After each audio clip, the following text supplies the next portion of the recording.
अभी तक आप लोगों ने काफी सारे शॉर्ट्स को अपलोड करके उनको डिलीट कर दिया होगा क्योंकि उनपे सही व्यूज नहीं आ रहे और आपको लग रहा होगा कि कहीं ना कहीं आपके शॉर्ट में ही कमी है, लेकिन ऐसा नहीं है। आप शॉर्ट्स को गलत वे में अपलोड कर रहे हो, इसलिए उसे सही रीच नहीं मिल रही है, जिसकी वजह से आपको व्यूज नहीं आ रहे हैं। शॉर्ट्स को अपलोड करने का सही तरीका क्या होता है? शॉर्ट्स को डेस्कटॉप से अपलोड करना चाहिए या फिर फोन से, गूगल से अपलोड करना चाहिए या यूट्यूब के ऐप से, टाइटल में क्या लिखना चाहिए, डिस्क्रिप्शन लिखना चाहिए या नहीं, नॉन कॉपीराइट म्यूजिक का कैसे पता लगाए, एसेट्रा एसेट्रा। आज की वीडियो में आपको हर एक क्वेश्चन का आंसर मिलने वाला है, इसलिए इस वीडियो को पूरा जरूर देखना। इस वीडियो को देखने के बाद आप लोगों को शॉर्ट्स का एसईओ अच्छे से समझ आ जाएगा और आप लोग भी मेरी तरह अपनी तीसरे शॉर्ट पे ही वायरल हो जाओगे। तो बिना किसी देरी के शुरू करते हैं। ओके, तो सबसे पहला क्वेश्चन तो यही होता है कि शॉर्ट्स को अपलोड कहाँ से करना है। नॉर्मली हमारे पास शॉर्ट्स को अपलोड करने के 3 तरीके होते हैं, यूट्यूब ऐप, क्रोम ब्राउजर और यूट्यूब स्टूडियो। नाउ काफी लोगों को नहीं पता है, लेकिन इन तीनों मेथड्स के अपने फायदे भी है और नुकसान भी है। और आप अपने शॉर्ट्स को कहां से अपलोड कर रहे हो, इस चीज से काफी फर्क पड़ता है कि आपका शॉर्ट वायरल जाएगा या नहीं। कैसे, अभी समझाता हूँ। जब आप यूट्यूब के ऐप से शॉर्ट को अपलोड कर रहे होते हो तो आपके पास अपलोडिंग की लिमिटेशन होती है। आपको कस्टम थंबनेल लगाने का ऑप्शन नहीं मिलता है और साथ ही टैग्स लगाने का भी ऑप्शन नहीं मिलता है, जिसकी वजह से आपकी ब्राउजिंग सर्च से रीच कम हो सकती है, क्योंकि यूट्यूब के पास ज्यादा डाटा नहीं होता है कि आपका शॉर्ट किस बारे में है। और क्योंकि आपने कस्टम थंबनेल भी नहीं लगाया होता है तो ऑब्वियसली उस पे क्लिक्स भी कम होते हैं,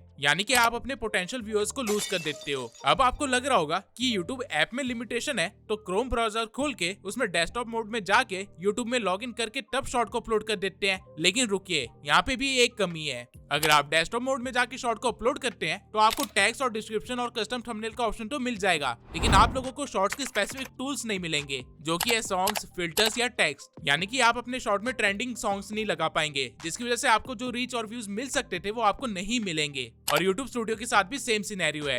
यहाँ पे भी आपको डिस्क्रिप्शन टैग्स वगैरह तो मिल जाएंगे, लेकिन अगेन आपको यहाँ पे सॉन्ग्स नहीं मिलेंगे ऐड करने के लिए। तो अब क्वेश्चन आता है कि बेस्ट ऑप्शन क्या है फिर। अगर मैं आप लोगों को एक ऑनेस्ट आंसर दूं तो इनमें से कोई भी ऑप्शन बेस्ट नहीं है, क्योंकि हर एक तरीके की लिमिटेशन है, इसलिए आपको मिक्स्ड अप्रोच के साथ आगे बढ़ना होगा। अब जो लोग फोन से कंटेंट बनाते हैं उनके लिए चीज सिंपल है, उनको सिर्फ YouTube ऐप की जरूरत पड़ेगी। वहीं जिन लोगों को डेस्कटॉप से अपलोड करने की आदत है उनको मैं सजेस्ट करूंगा कि अपलोड आप फोन से कीजिए और बाकी का काम आप लैपटॉप या पीसी में कर लीजिए। अब ये करना कैसे और अपलोडिंग के टाइम किन किन चीजों का ध्यान रखना चाहिए वो चीजें देख लेते हैं। मैं मान के चलता हूँ कि आप लोगों के पास एक शॉर्ट है जो कि आपने पहले से ही क्रिएट कर रखा है। तो अब आपको करना क्या है कि आपको सबसे पहले अपने फोन में YouTube ऐप ओपन कर लेना है और उसके बाद इस प्लस वाले आइकन पे क्लिक करना है। इस पे क्लिक करते ही आपका कैमरा वाला टैब ओपन हो जाएगा। अब अगर आपने अभी तक अपने शॉर्ट को रिकॉर्ड नहीं किया है तो आप यहाँ पे अपने शॉर्ट को रिकॉर्ड कर सकते हैं, लेकिन अगर आपका शॉर्ट पहले से तैयार है और वो ऑलरेडी गैलरी में पड़ा हुआ है तो आप उसको यहाँ से एक्सेस कर सकते हैं। एक बार आप अपने शॉर्ट को क्लिक कर लेंगे तो वो टाइमलाइन में आ जाएगा। ना आप देख सकते हैं कि आपके राइट हैंड साइड में बहुत सारे फीचर्स दिए गए हैं। अगर आप चाहें तो सिर्फ इन फीचर्स का ही यूज करके आप YouTube पे इस शॉर्ट को क्रिएट कर सकते हैं और उससे यहाँ पे ही एडिट करके अपलोड भी कर सकते हैं। लेकिन अभी के लिए आपको इसमें से कुछ भी नहीं करना है और बस ऐड साउंड पे क्लिक कर देना है, जिसके बाद आपके पास सारे ट्रेंडिंग सॉन्ग्स आ जाएंगे और यहाँ पे आपको जितने भी सॉन्ग्स दिख रहे हैं उनको आप बिना डरे अपनी वीडियो में यूज कर सकते हो। सॉन्ग ऐड करने के बाद आप ऊपर से वॉइस ओवर भी दे सकते हो, लेकिन अगर आपने पहले से ही वॉइस ओवर दे रखी है तो आप इस आइकन पे क्लिक करके वॉइस ओवर वाले बटन को बढ़ा सकते हो और म्यूजिक वाले बटन को सिर्फ 1-2% पे छोड़ सकते हो, जिससे पता ही नहीं चलेगा कि आपने कोई म्यूजिक भी ऐड कर रखा है और आपका काम भी हो जाएगा। नाउ आपके पास कुछ ऑप्शंस आएंगे जो कि आपको फिल करने हैं वीडियो की अपलोडिंग के लिए, जिसमें से सबसे पहला ऑप्शन है शॉर्ट्स का कैप्शन या कह लीजिए टाइटल। तो आप अपने शॉर्ट को क्या टाइटल देना चाहते हैं वो आप यहाँ पे लिख सकते हैं। अब किसी भी शॉर्ट को सही टाइटल कैसे देते हैं वो हम आगे देखेंगे, लेकिन अभी के लिए आप ये समझिए कि इस मोमेंट पे आप लोगों के पास 2 ऑप्शंस है। एक, या तो आप YouTube ऐप से वीडियो को अपलोड करें, दूसरा डेस्कटॉप में शिफ्ट हो जाए। स्टार्टिंग में हमने YouTube ऐप का इस्तेमाल इसलिए किया था क्योंकि हमें म्यूजिक को ऐड करना था, क्योंकि ये फीचर हमें बाकी 2 अपलोडिंग के तरीकों में नहीं मिल रहा था। और क्योंकि अब म्यूजिक ऐड हो गया है तो डेस्कटॉप वाले अपने कंफर्ट से पीसी या लैपटॉप से अपलोड कर सकते हैं, क्योंकि अब उन्हें वहाँ पे टैग्स और डिस्क्रिप्शन का ऑप्शन भी मिल जाएगा, जो कि आप लोग यहाँ पे देख ही रहे होंगे कि YouTube ऐप में आपको नहीं दिख रहा है। लेकिन क्वेश्चन आता है कि ये करेंगे कैसे और क्या आगे का प्रोसीजर हम फोन से नहीं कर सकते? तो जवाब है कि बिल्कुल, आप फोन से आगे का प्रोसीजर कर सकते हो। आपको करना क्या है कि अपने वीडियो को सबसे पहले तो अनलिस्टेड कर देना है। नाउ वीडियो अनलिस्टेड हो गई है, इसलिए मैं डेस्कटॉप यूजर्स को बोलूंगा कि वो अपने पीसी को खोले और उसमें YouTube स्टूडियो में जाके अपने आगे का प्रोसीजर कंप्लीट करे। और फोन यूजर्स को भी सेम काम करना है, उनको भी अपने फोन में YouTube स्टूडियो को ओपन करना है। एक बार आप लोग YouTube स्टूडियो में आ गए तो कंटेंट वाले सेक्शन में आपको यहाँ पे दिख रहा होगा कि आपका कंटेंट अपलोड हो चुका है। आपको बस यहाँ पे 3 डॉट्स पे क्लिक करना है और एडिट पे क्लिक कर देना है, जिसके बाद आपके सामने कुछ ऐसा इंटरफेस आ जाएगा। अब अगर आप ध्यान दो तो जो फीचर्स आपको YouTube ऐप में नहीं दिख रहे थे वो आपको यहाँ पे दिख रहे होंगे, जैसे कि डिस्क्रिप्शंस। और और अगर आप यहाँ पे मोर के ऑप्शन पे क्लिक कर देंगे तो आपको टैग्स और कैटेगरी वगैरह का भी ऑप्शन दिख जाएगा। और यही चीज तो हमें चाहिए थी। जिन्होंने डेस्कटॉप से YouTube स्टूडियो को एक्सेस किया है उनको कुछ ऐसा इंटरफेस दिखाई दे रहा होगा जो कि लगभग सेम ही है। नाउ आपको ये पता चल गया है कि शॉर्ट को कैसे अपलोड करना है, लेकिन शॉर्ट को कैसे रैंक करवाना है और उस पे व्यूज कैसे गेन करने हैं वो जान लेते हैं। तो शॉर्ट्स को रैंक करवाने के लिए सबसे पहली चीज जो आती है वो है टाइटल। नाउ इस मोमेंट पे सबसे पहली चीज जो मैं आप लोगों के माइंड में क्लियर करना चाहता हूँ वो ये है कि शॉर्ट्स के टाइटल लॉन्ग फॉर्म कंटेंट से अलग होते हैं और कम इफेक्टफुल भी होते हैं। जहाँ लॉन्ग फॉर्म के टाइटल्स हमें सर्च इंजन से व्यूज गेन करने में हेल्प करते हैं, वहीं शॉर्ट्स के साथ ऐसा नहीं है। शॉर्ट्स पे बहुत ही कम व्यूज हमें सर्च इंजन से आते हैं, मैक्सिमम व्यूज हमें शॉर्ट्स फीड से आते हैं। तो आपके शॉर्ट्स का जो भी टाइटल होगा वो ऐसा होना चाहिए जो कि ऑडियंस रिटेंशन को बढ़ाने में हेल्प करे, ना कि सर्च इंजन में रैंक करने में हेल्प करे। लेकिन ऑडियंस रिटेंशन बढ़ाने वाले टाइटल्स कैसे होते हैं और हम कैसे ये टाइटल्स लिख सकते हैं, इसकी एक बहुत ही इजी सी ट्रिक है। आपको शॉर्ट्स के टाइटल को लिखते टाइम सिर्फ 3 पॉइंट्स को कवर करने की कोशिश करनी है। सबसे पहला, क्यूरियोसिटी। आपका टाइटल ऐसा नहीं होना चाहिए जो कि पढ़ते ही पता चल जाए कि वीडियो में क्या होने वाला है, बल्कि ऐसा होना चाहिए जो कि पढ़ते ही ऑडियंस सोच में पड़ जाए कि आगे क्या होने वाला है। एग्जाम्पल के लिए, अगर शॉर्ट इस टॉपिक पे है कि सैफ अली खान के ऊपर अटैक हुआ, तो आपको टाइटल कुछ ऐसा नहीं रखना है कि सैफ अली खान को मारा चाकू। इसकी जगह आपको टाइटल कुछ ऐसा रखना है, सैफ अली खान के साथ ये क्या हुआ। या फिर आप कुछ ऐसा टाइटल भी रख सकते हैं, सैफ अली खान की जान खतरे में क्यों। नाउ आई होप आप डिफरेंस समझ पा रहे होंगे। आपको टाइटल में सिर्फ इन्फॉर्मेशन नहीं देनी है बल्कि क्यूरियोसिटी देनी है। सेकंड पॉइंट है ट्रिगर इमोशंस। अब हर तरह के शॉर्ट में क्यूरियोसिटी दे पाना पॉसिबल नहीं है, इसलिए आप लोग इमोशंस को भी ट्रिगर कर सकते हो जिससे कि बंदा एंड तक आपके शॉर्ट को देखे। अब ये करना कैसे है वो देख लेते हैं। मान लीजिए आपके पास एक वीडियो है जिसमें आपने ड्रेसअप होने के तरीके बता रखे हैं, तो बजाय आप हाउ टू ड्रेसअप ऐसा कुछ टाइटल रखो, उसकी जगह आप कुछ ऐसा टाइटल भी लिख सकते हो, ये ड्रेसअप होने के तरीके आपकी लाइफ बदल देगा। या फिर थोड़ा सा डिफरेंट कर सकते हो, ये ड्रेसिंग टिप्स तुम्हें स्टार बना देगी। अब आप लोग खुद ही देखिए किसको अपनी लाइफ नहीं बदलनी है या किसको स्टार नहीं बनना है। आपने सिर्फ थोड़े से चेंजेस करके लोगों के इमोशंस को ट्रिगर कर दिया, जिसकी वजह से वो कन्विंस हो गए कि आपको शॉर्ट को पूरा ध्यान से देखे। ठीक इसी वे में थर्ड पॉइंट है कॉल टू एक्शन। शॉर्ट्स की ऑडियंस ज़ॉम्बी की तरह फोन चलाती है अपना दिमाग बंद करके, इसलिए उन्हें जब भी किसी टाइटल में कॉल टू एक्शन दिखता है तो वो थोड़ी देर के लिए रुक जाते हैं, क्योंकि उनका दिमाग ये चीज को इतनी जल्दी प्रोसेस नहीं कर पाता है। तो मान लीजिए अगर आपके शॉर्ट का टॉपिक है हाउ टू अर्न 2000 डेली, तो बजाय नॉर्मल टाइटल रखने के आप कुछ ऐसा भी रख सकते हैं, आज से 2000 रुपए कमाओ डेली। या फिर कुछ ऐसा भी कह सकते हैं, 2000 रुपए कमाने के लिए इस वीडियो को पूरा देखे। नाउ जो लोग ज़ॉम्बी की तरह फोन चला रहे थे वो एकदम से रुक जाएंगे, क्योंकि उनको एक इंस्ट्रक्शन मिला है फॉलो करने के लिए, और वो बिना ज्यादा दिमाग लगाए फॉलो भी करना स्टार्ट कर देंगे।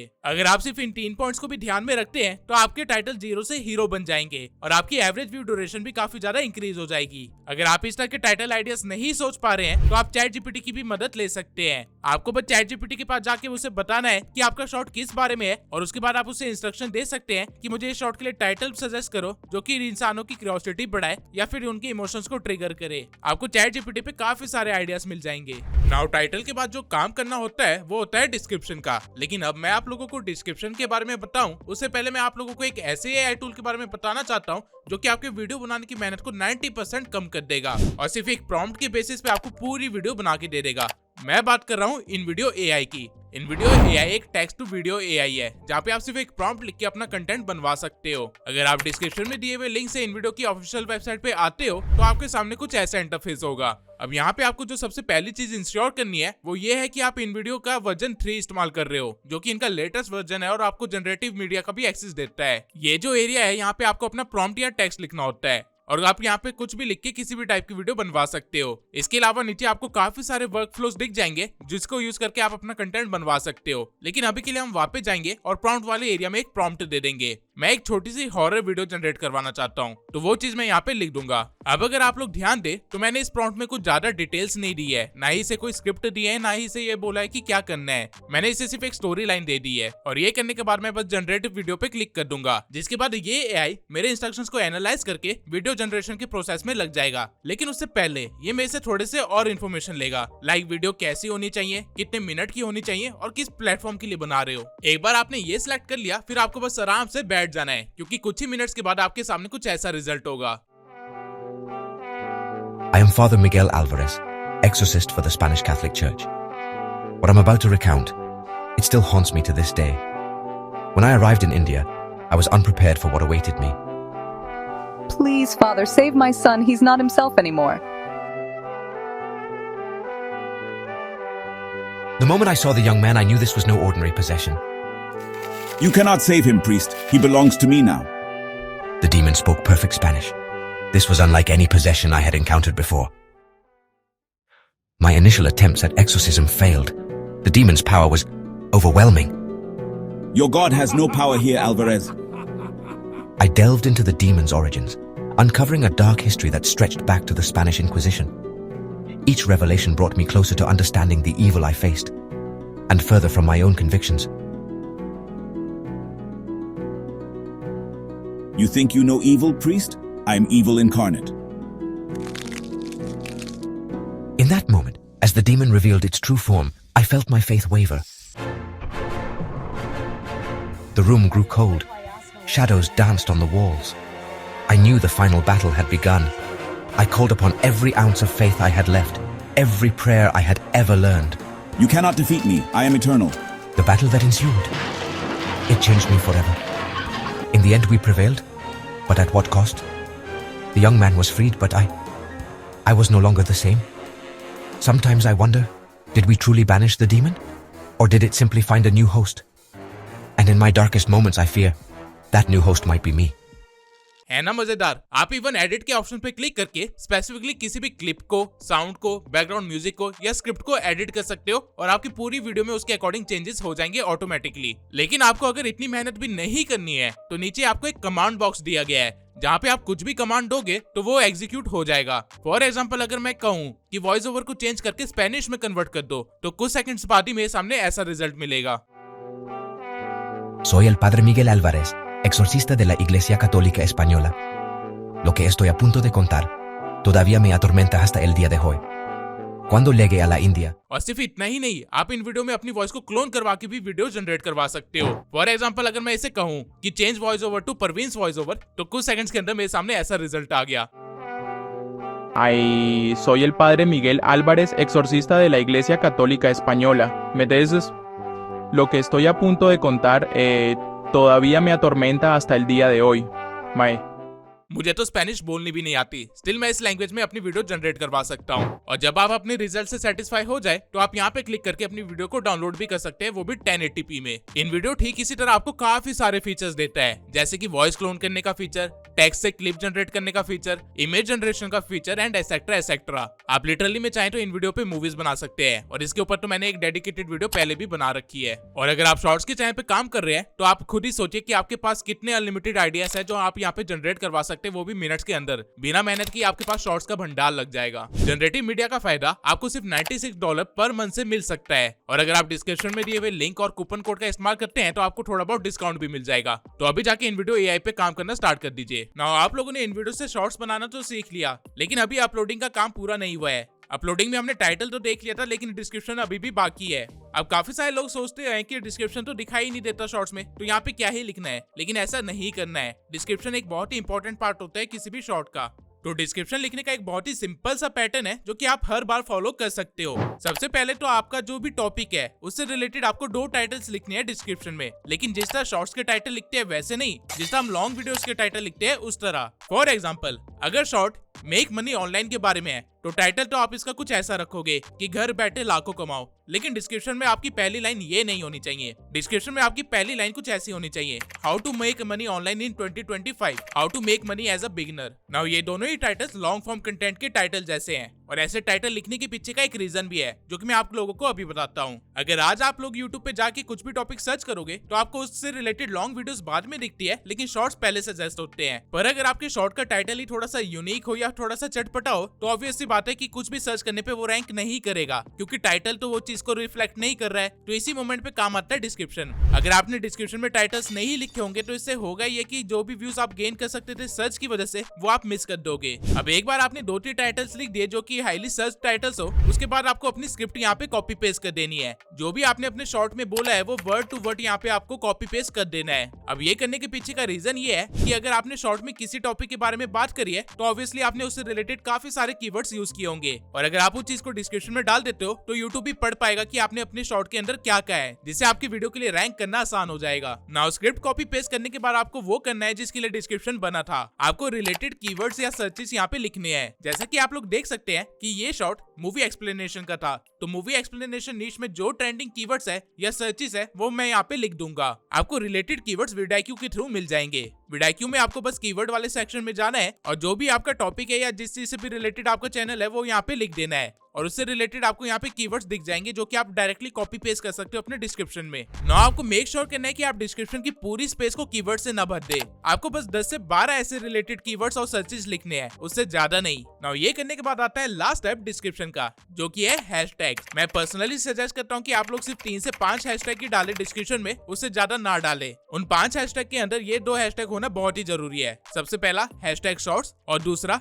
Hashtag viral shorts. और इसके बाद बचे हुए 3 हैशटैग में आप अपनी मर्जी से कुछ भी डाल सकते हैं, लेकिन मेक श्योर कि वो चीज आपके नीश से रिलेटेड हो या फिर आपके टॉपिक से रिलेटेड हो जिसके ऊपर आपने शॉर्ट बनाया है। अगर आप इस पैटर्न को फॉलो करते हैं तो आपका डिस्क्रिप्शन परफेक्टली तैयार है शॉर्ट्स के लिए और ये चीज आपको काफी ज्यादा हेल्प करेगी रैंक करने में एसईओ के अंदर। नाउ डिस्क्रिप्शन के बाद आता है अगला फीचर जो कि है टैग्स। राइट नाउ आप लोगों के मन में क्वेश्चन आ रहा होगा कि टैग्स का क्या रोल है, सब कुछ डिस्क्रिप्शन और टाइटल में हो तो गया है। ऐसा नहीं है, यूट्यूब का कोई भी फीचर बिना मतलब का नहीं है। टैग्स भी यूट्यूब को मेटा डाटा देने का काम करता है और जो चीजें आप डिस्क्रिप्शन में नहीं लिख पाए वो चीजें आप टैग्स के अंदर लिख सकते हो। डिस्क्रिप्शन में आपने रिलेटेड टॉपिक्स एंड कीवर्ड्स लिखे थे, लेकिन टैग्स में आप स्पेसिफिक उसी शॉर्ट से रिलेटेड कीवर्ड्स यूज करते हो। फॉर एग्जांपल मान लो कि शॉर्ट है विक्की कौशल की नई मूवी के बारे में, तो आप टाइटल अपने अकॉर्डिंग लिख लोगे और डिस्क्रिप्शन भी मैंने जैसे बताया वैसे लिख लोगे। लेकिन आपको टैग्स में क्या करना है कि आपको स्पेसिफिकली विक्की कौशल और मूवी के बारे में ही लिखना है, यानी उन दोनों चीजों को स्पेसिफिक कीवर्ड्स के थ्रू दिखाना है। जैसे कि आप कुछ ऐसा लिख सकते हो, छावा विक्की कौशल, शिवाजी महाराज मूवी,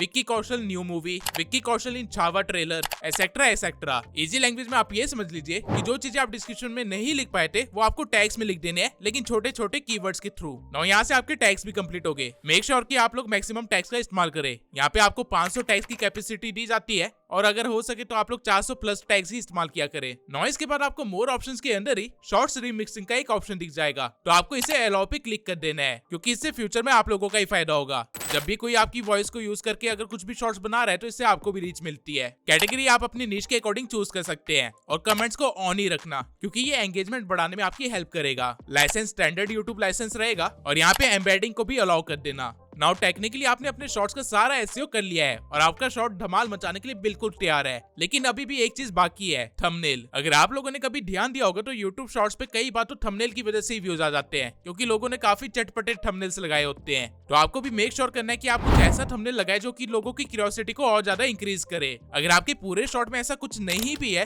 तो भी आप सिर्फ 0.5 सेकंड्स के लिए एक इमेज लगा सकते हैं 9:16 में अपने शॉर्ट के अंदर और उसे एज अ थंबनेल यूज कर सकते हैं, जो कि आपकी वीडियो की स्टार्टिंग में आ सकता है या फिर आपकी वीडियो के एंड में आ सकता है। आपको उस फ्रेम को एक पूरे सेकंड के लिए भी नहीं रखना है, सिर्फ आधे सेकंड के लिए रखना है। लेकिन ये थंबनेल लगाया कैसे जाता है उस चीज को देख लेते हैं। थंबनेल को कस्टमाइज करने का ऑप्शन आपको शॉर्ट्स को अपलोड करते टाइम ही मिल जाता है। जब आप शॉर्ट्स को अपलोड कर रहे होते हो तो टॉप लेफ्ट कॉर्नर में आपको पेंसिल जैसा एक आइकन मिलेगा, जिसपे क्लिक करने के बाद आप अपने अकॉर्डिंग किसी भी फ्रेम को एज अ थंबनेल यूज कर सकते हो। ना आपके शॉर्ट्स के लिए टाइटल तैयार है, डिस्क्रिप्शन तैयार है, टैग्स भी तैयार है, आपने नॉर्मल सेटिंग्स भी कर लिया और थंबनेल भी उसका सेट हो गया है। जब आप ये सारे काम कर लो उसके बाद आपका शॉर्ट प्रॉपर्ली रेडी है पब्लिश होने के लिए। लेकिन स्टिल एक चीज रह गई है जो मैंने मेंशन नहीं करी। अगर आप लोगों ने कभी ध्यान दिया होगा तो कई सारे शॉर्ट्स पे एक ऐसे रेफरल वीडियो का ऑप्शन आता है, तो इस चीज को कहां से सेट किया जाता है इसका ऑप्शन भी आपको यहाँ पे दिख जाएगा। जब आप इस पे क्लिक करेंगे तो आपको आपके चैनल के सभी वीडियोस दिख जाएंगी और सिर्फ लॉन्ग वीडियोस ही नहीं बल्कि आपको शॉर्ट्स भी दिख जाएंगे। आप अपनी किसी भी वीडियो को यहाँ से सिलेक्ट कर सकते हैं और वो चीज एज अ रेफरल दिखेगी आपके शॉर्ट्स के अंदर। लेकिन मैं रिकमेंड करूंगा कि इस फीचर का आप इस्तेमाल सिर्फ तब करें जब आपका शॉर्ट किसी लॉन्ग वीडियो से इंस्पायर्ड हो या फिर किसी शॉर्ट का सीक्वल हो। अदरवाइज बेमतलब इस चीज को ऐड करके आप यूजर एक्सपीरियंस को थोड़ा सा खराब कर देंगे। नाउ हमने जितनी भी चीजें थी शॉर्ट से रिलेटेड वो सब यहाँ पे सेट कर दी है। इसके बाद आपको बस अपने शॉर्ट को अनलिस्टेड से या तो पब्लिक कर देना है या शेड्यूल कर देना है, जिसके बाद वो टाइमली अपने आप ही पब्लिश हो जाएगी और लोगों को दिखने लगेगी। शॉर्ट्स के एसईओ के लिए आपको जितनी चीजें चाहिए थी वो हमने अच्छे से सेट कर दी है और जैसे ही आपका शॉर्ट पब्लिश होगा आपको व्यूज भी आने लग जाएंगे, अगर आपने शॉर्ट्स को सही टॉपिक पे बनाया है तो। मैंने शॉर्ट को अपलोड करने से रिलेटेड हर एक इन्फॉर्मेशन तो आपको डिटेल में बता दी है, लेकिन स्टिल लोगों को काफी सारी चीजों को लेकर कंफ्यूजन है, तो एक बार मैं उन चीजों को भी एड्रेस कर देता हूँ। सबसे पहला डाउट तो लोगों का यही है कि शॉर्ट्स को अपलोड कहाँ से करना चाहिए, कौन सा बेटर ऑप्शन होता है, क्रोम से या फिर यूट्यूब स्टूडियो से या फिर यूट्यूब के ऐप से। तो अगेन मैं कहना चाहता हूँ कि अगर आप लोगों ने वीडियो को ध्यान से देखा होगा तो आप लोग समझ गए होंगे कि ऐसा कोई भी बेस्ट ऑप्शन नहीं है। आपको या तो मिक्स स्ट्रेटेजी के साथ आगे बढ़ना पड़ेगा या फिर कुछ चीजों को मिस करना पड़ेगा। लेकिन अगर आप लोगों का डाउट ये है कि ऐप से अपलोडिंग पे ज्यादा रीच मिलती है या ब्राउजर से, तो मैं बता देता हूँ कि ऐसा कुछ भी नहीं होता। ये चीज टोटली आपके शॉर्ट पे डिपेंड करती है, आपके टॉपिक पे डिपेंड करती है। अल्टीमेटली अल्टीमेटली देखा जाए तो यूट्यूब के लिए आपका शॉर्ट सिर्फ एक MP4 फाइल है जो कि उसके डाटा सर्वर में अपलोड हो गई है। अब आप इस चीज को यूट्यूब ऐप से करो या फिर किसी ब्राउजर से करो, इससे कोई फर्क नहीं पड़ता, जा तो चीज सर्वर में ही रही है। और जिन चीजों से फर्क पड़ता है वो चीजें मैंने आपको सेट करना सिखा दिया, तो आपको चिंता करने की कोई जरूरत नहीं है। अगला क्वेश्चन जो कि बहुत सारे लोग मुझसे पूछते हैं वो ये है कि शॉर्ट को अपलोड करने का सही टाइम क्या है। तो मैं आप लोगों को बता देता हूँ कि टाइमिंग टोटली आपके ऑडियंस बेस पे डिपेंड करती है और आपको आपके यूट्यूब स्टूडियो में दिख जाता है कि कब आपकी ऑडियंस सबसे ज्यादा एक्टिव है, और जिस टाइम पे आपकी ऑडियंस सबसे ज्यादा एक्टिव हो उसी टाइम पे शॉर्ट्स को अपलोड करना चाहिए। लेकिन अगर आपने नया ही चैनल बनाया है और आपको नहीं पता कि अपलोड किस टाइम पे करना चाहिए, तो आप उन टाइम्स पे अपलोड कर सकते हैं जिस टाइम पे यूट्यूब के यूजर सबसे ज्यादा एक्टिव होते हैं, जो कि है दिन के 12 बजे, शाम के 5 बजे और रात के 9 बजे। ये टाइम पे शॉर्ट्स की ऑडियंस काफी ज्यादा एक्टिव होती है। तीसरा डाउट जो नॉर्मली ऑडियंस को रहता है वो ये है कि व्यूज ना आने पे रीअपलोडिंग करनी चाहिए या प्रीवियस शॉर्ट को डिलीट कर देना चाहिए। तो मेरा जवाब है नहीं, यूट्यूब पे कभी भी किसी भी चीज को डिलीट नहीं करना चाहिए और रीअपलोडिंग की वजह से ऑलरेडी काफी सारे चैनल्स डेड हो चुके हैं। इसलिए अगर आपको लगता भी है कि आपके शॉर्ट में पोटेंशियल था, उसे रीअपलोड करना चाहिए, तो मैं सजेस्ट करूंगा कि उसके हुक को थोड़ा सा बेटर करके एडिटिंग को चेंज करके फिर रीअपलोड कर दीजिए। इससे वो एक नया शॉर्ट बन जाएगा और आपका टॉपिक भी कवर हो जाएगा। नाउ आई होप आप लोगों को शॉर्ट अपलोडिंग से रिलेटेड जितनी इन्फॉर्मेशन चाहिए थी सब मिल गई होगी। लेकिन स्टिल अगर आप लोगों का कोई डाउट है तो कमेंट सेक्शन में जरूर लिखना, मैं हर एक कमेंट का रिप्लाई जरूर करूंगा। इसके सिवाय अगर आप लोगों को नहीं पता तो मैंने रिसेंटली अपना फेस रिवील कर दिया है, तो अगर आप लोगों ने वो वीडियो नहीं देखी है तो अभी जाके जल्दी से देख लीजिए और उसे एंड मोमेंट तक जरूर देखना, क्योंकि असली ट्विस्ट एंड में ही है। मिलते हैं अगली वीडियो में।